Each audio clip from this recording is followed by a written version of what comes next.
Quand tu dis oui aux autres, assure-toi de ne pas dire non à toi-même. C'est super important.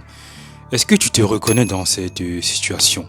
Accepter tout le temps, même quand tu sais que ça va te peser, ça va te frustrer au final. Ça, je l'ai vécu. C'est frustrant, épuisant, parfois même humiliant.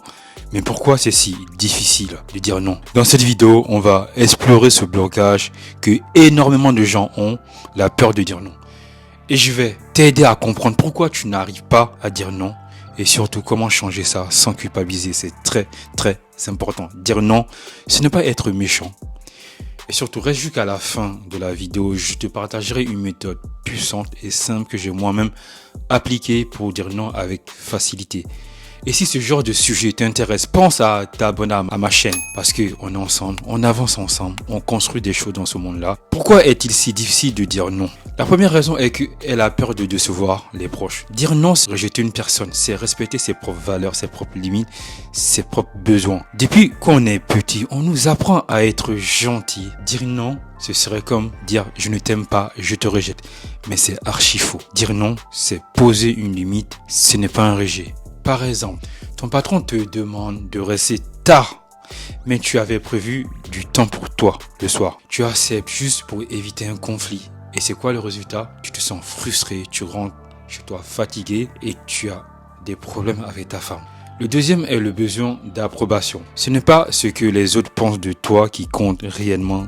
C'est vraiment ce que toi-même tu penses de toi-même qui fait la différence. On cherche souvent à plaire, à être aimé, mais ce besoin d'approbation nous pousse à dire oui, même quand ça va contre nos valeurs ou nos envies.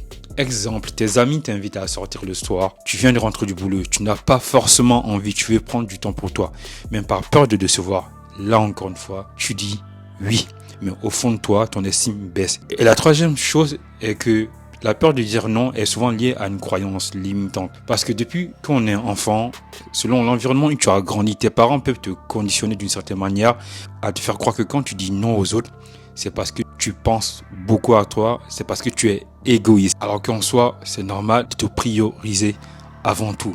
Ce n'est pas égoïste, c'est juste une croyance que tu dois travailler. Et tu sais qu'il y a des conséquences de ne pas dire non quand tu as peur de dire non. Il y a des conséquences. La première est l'épuisement. Parce que quand tu dis oui à tout le monde, certaines personnes viendront te déverser tous leurs problèmes, toute la misère du monde sur toi, alors que toi, tu as tes propres problèmes à gérer. Et cela va te fatiguer mentalement, émotionnellement, tu seras énervé contre toi-même. Donc protège ta santé mentale, c'est important. La deuxième conséquence est que tu auras du ressenti envers les gens. Parce que toi, quand tu diras oui à tout le monde pour les aider et le jour où tu auras besoin des gens pour t'aider, il y aura souvent personne. Donc, apprends à te protéger parce que si tu dis oui à tout le monde et que toi, en retour, les gens ne t'aident pas, tu vas ressentir en toi une certaine colère et c'est pas bon du tout. La troisième conséquence est la perte de confiance en qui tu es parce que quand tu dis oui à tout le monde, c'est pas normal. Tu as des valeurs, tu as des principes, tu peux pas dire oui à tout le monde. Et tu n'as que 24 heures. Apprends à dire non pour protéger ta santé mentale, pour garder ta confiance et surtout quand tu laisses les autres écraser tes valeurs parce que tu as eu peur de dire non, à long terme ta confiance sera là. Et maintenant je vais te dire comment dire non sans culpabilité, sans culpabiliser, c'est super important. La première est que tu dois changer ta perception du non. Dire non, ce n'est pas être méchant, crois-moi, c'est normal, tu te respectes, tu as tes valeurs. Certaines personnes ne vont pas avec tes valeurs, c'est normal et c'est la vie. Donc dire non, ce n'est pas mauvais. Et la deuxième solution est que tu peux utiliser des phrases claires et respectueuses. Imaginons, on t'invite à une fête, tu peux dire merci d'avoir pensé à moi, mais ce n'est pas possible pour le moment. Et surtout, privilégie des phrases simples, directes, sans t'excuser à outrance. C'est important, tu as le droit de dire non.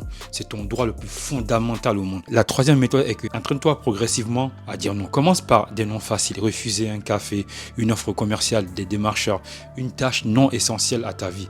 Et après, tu vas apprendre à dire non à tes amis, à tes proches, à ton patron. C'est ça le game. La quatrième solution est que accepte les gens qui ne sont pas d'accord avec toi. Certaines personnes seront fâchées parce qu'elles n'aimeront pas que tu leur dises non. Accepte ça, c'est la vie. Merci à toi d'être resté jusqu'à la fin. Merci réellement. Et avoir peur de dire non, c'est un problème à long terme parce qu'on n'a que 24 heures. Ton temps est limité. Ce temps-là, tu dois l'accorder aux personnes, aux activités qui sont les plus importants pour toi. C'est réellement ça. Donc, quand tu dis oui à tout le monde, les gens vont prendre de ton temps et au final, tu n'auras pas le temps de travailler sur tes projets, de faire ce qui était important à tes yeux. Donc, apprends à dire non. C'est ton droit le plus fondamental et culpabilise pas. C'est normal. Chacun maximise son intérêt, chacun maximise ton temps. Donc toi, apprends à dire non pour maximiser ton temps. Et si tu as aimé la vidéo, lâche un pouce bleu, partage-la si tu penses qu'elle peut aider un de tes proches et surtout, abonne-toi à la chaîne si tu es nouveau. Ciao!